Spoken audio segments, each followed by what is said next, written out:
Hello everybody, welcome to the channel. This is LVD Sport. Let's get straight down to business.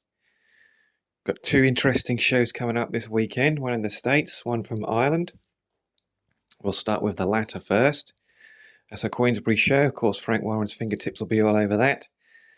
And the main event of that one will be an IBO title fight between Pierce O'Leary and Mark Chamberlain.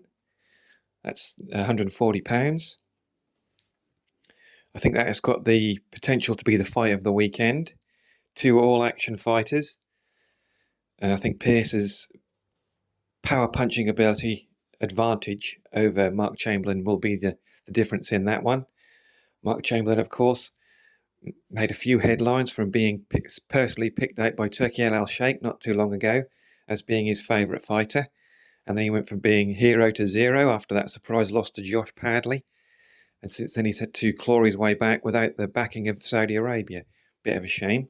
And it also shows just how, what shall we say, wishy-washy that Turki Alalsheikh can be when it comes to picking out favourites. But Mark Chamberlain got on regardless and was involved in a heck of a fight last time out against Jack Rafferty. I thought he was slightly unlucky to get a draw, considering also that he was the underdog in that fight. He's carried on with Frank, and Frank has delivered him another big opportunity. But as I say, I think Pierce O'Leary is going to have a little bit too much for him. But I think they'll put up a hell of an effort. I think the home crowd could make a difference. And I'm going to go for Pierce O'Leary with a 10th round TKO over Mark Chamberlain. But it would not surprise me at all if it went the full distance. Again, with Pierce getting his hand raised at the end. Undercard is one or two interesting fights. And then you've got the usual, especially in latter day, raft of prospects in almost pathetically easy contests. Royston Barney-Smith is going up for an IBO Intercontinental Super Featherweight Championship, vacant. There's a shock, against Reece Bellotti.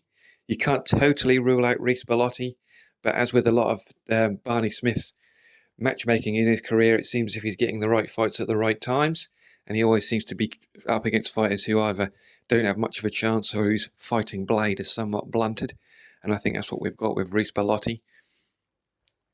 I'm going to go for Royston Barney-Smith, say TKO around 6 or 7, I reckon. Gary Cully's out against Les Reeves. I think Cully's going to get the victory there, but again, he's a bit of a mixed bag. You never can tell. That's an all-Irish battle there. I think Gary Cully will come out on top. Stephen Cairns and Seanan Kelly. That's a well-matched contest. Despite what it looks like on paper, I think Cairns is getting the victory. And then the rest of the card, Ben Fale from the UK, Sean McComb, who's always a bit of a bind to watch, so negative. He's in action against an Argentinian fighter who's got almost as many losses as he has wins. Bobby Flood, Adam Melanian, John Joe Carrigan, UK, and Sammy Hamed. Of course, you probably don't need to be told whose son that is. Sammy's making his debut, and if he's anything like his other brother's debut, then he'll probably be up against the equivalent of a fighter who doesn't have any arms. So we'll look forward to that one. No doubt a viral moment for Sammy, so that could be something for him to show everybody later on. That's the show in Ireland. All in all, I don't think it'll be too bad of a watch. Not the days of yore, of course, when it comes to Frank shows, but you get what you give, and of course, don't forget, Frank and Turki seem to have had a bit of a falling out, so the budget which is used in these shows doesn't seem to be what it was anymore, without Turki spreading the money around, but Frank's doing not a too bad job. And then we move over to the USA. TNT and DAZN will be having one of their shared cards. I think there's 3 bouts on the main card with televised portion, as it's becoming less and less of a thing to say, televised portion, but there we have it. But I think all 3 of those contests have the potential to go the scheduled distance. Raul Curiel wants a really hot prospect from a Mexican amateur system. Golden Boy fighter, he's in action against Quinton Randall. Raul is very good, but he's also slightly one-paced and doesn't carry a lot of power. I think Raul's going to win that on points. Raymond Muratai defends the IBF Super Feather against the almost luckless Robson Conceição, the one-time Olympic gold medalist at Brazil. I say luckless, of course. Robson did win a world title for a short amount of time, but that's some shocking decision victory over O'Shaquie Foster, which was righted in a rematch. But when you on the side of luckless, I think that his best performances of his career were fights which I thought he won and didn't get a shred of good fortune go his way. When he had the contest against Oscar Valdez, which Valdez tested positive, I think it was for something along the lines of Festerine or something like that, before the contest, but was still allowed to fight. And then the contest went ahead. Hobson fought out of his skin. I thought earned the victory. Got a point deducted for a somewhat spurious blow to the back of the head. And then, what do you know, Oscar Valdez gets his hand raised at the end. It almost seemed as if the result was filled in by the WBC supervisor before the fight started. And then, of course, Hobson was also very unlucky, I thought, against Emmanuel Navarrete. I thought he won that, but the judges didn't agree, and he was given a draw. But I do think this is going to be a step too far. I think he is a little bit too one-pace for someone like Raymond Murataya. Robert Garcia trained. Raymond's been very impressive up to now. Of course, scored a highly impressive victory over Andy Cruz. And I think that volume and directness and aggression is going to cause him to score, I'd say a 117, 111-ish points victory over Hobson. But with, again, Hobson's blunt combat sports fighting blade being perhaps somewhat blunted, I think that Raymond Murataya may again pull out a late stoppage. And then that leaves us for the main event, probably on paper the most fascinating fight of the weekend. Lamont Roach Jr. going up against William Zepeda. The interesting things about this fight, of course, is Zepeda is coming off a loss, his first of his career against Shakur Stevenson. But he does have that somewhat suspiciously incredibly high impact, high volume style. It seems to throw about 1,000 punches around, it seems like. Well, Lamont Roach, I'll get it right. No, I won't.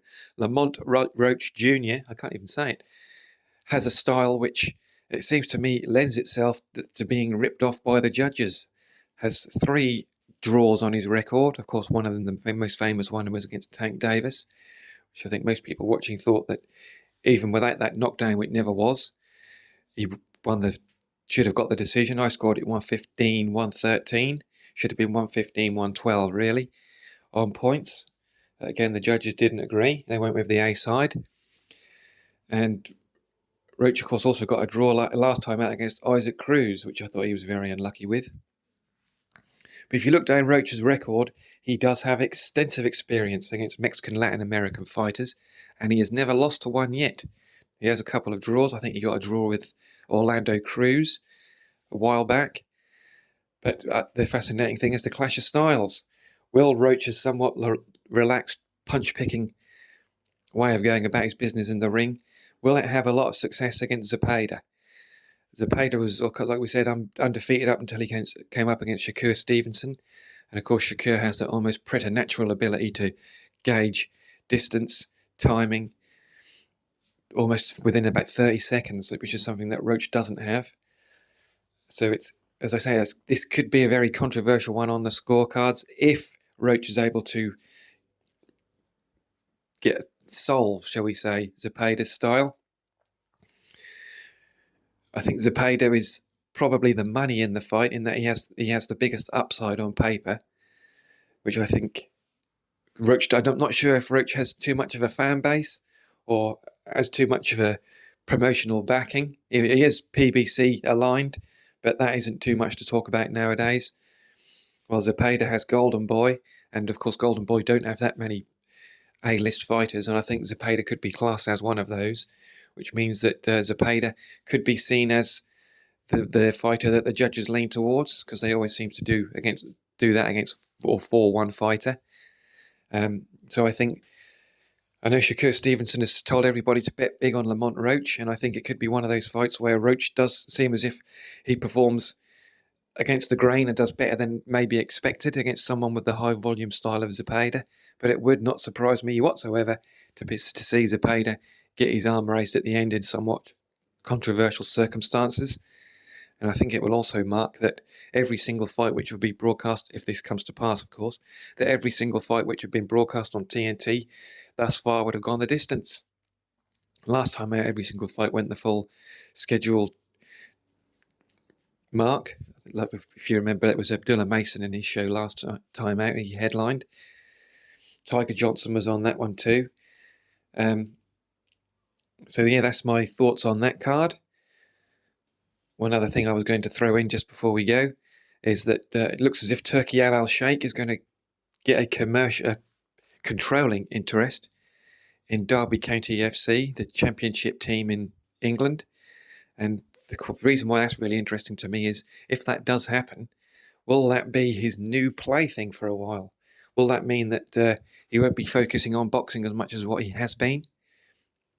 Which, of course, that could mean that the final negotiations and signing off on the Tyson Fury-Anthony Joshua fight could be put onto the back burner. We could see that be delayed maybe until 2027, because on the surface, if Turkey does get that controlling interest of Derby County, that'll mean he'll have a lot on his plate.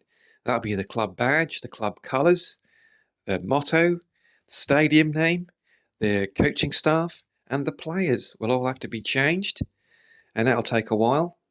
Of course, that's what these new owners seem to want to do when they come in from international waters into the English football game. So that'll be interesting to see what happens there. But on the flip side, if that was to happen, could that mean that Dr. Rakan, who seems to be the cool head of the Seller enterprise, and Turkey's enterprise as well, because it seems as if Turkey's split off into several different directions with Zufar and Seller. I wonder if that will mean that Dr. Rakan will take more of an interest in signing off on things, because if you know Dr. Rakan, he's usually the guy at ringside who wears the glasses and doesn't wear the headdress that Turkey always insists on wearing usually. And he's one of the guys of the Saudi regime who does actually seem to take an interest and watch the fights that go down, rather than shaking hands and talking to anybody close by. So that'll be interesting to see going forwards. That's, of course, if the deal gets signed off. Turkey's been aligned and associated with a couple of teams in the recent past, one of which, of course, was Millwall. That didn't actually happen. But before this turns into a soccer podcast, I'm going to wrap it up there. And as always, enjoy the fights. I think I'll be uploading and updating the latest edition, the August edition of the LVD 20. I do heavyweight, cruiserweight, light heavyweight, super middleweight, welterweight, and junior light, or junior welter rather. I'll get there in the end, as well as the pound for pound Dynamite dozen. So keep an eye out for that if you've listened this far. Most people haven't. My average listenership is usually 1 minute and 20 seconds. So thank you for that. And that just remains me to say, enjoy the fights, and until next time, keep your gloves up and your chin down. This is LVD Sport.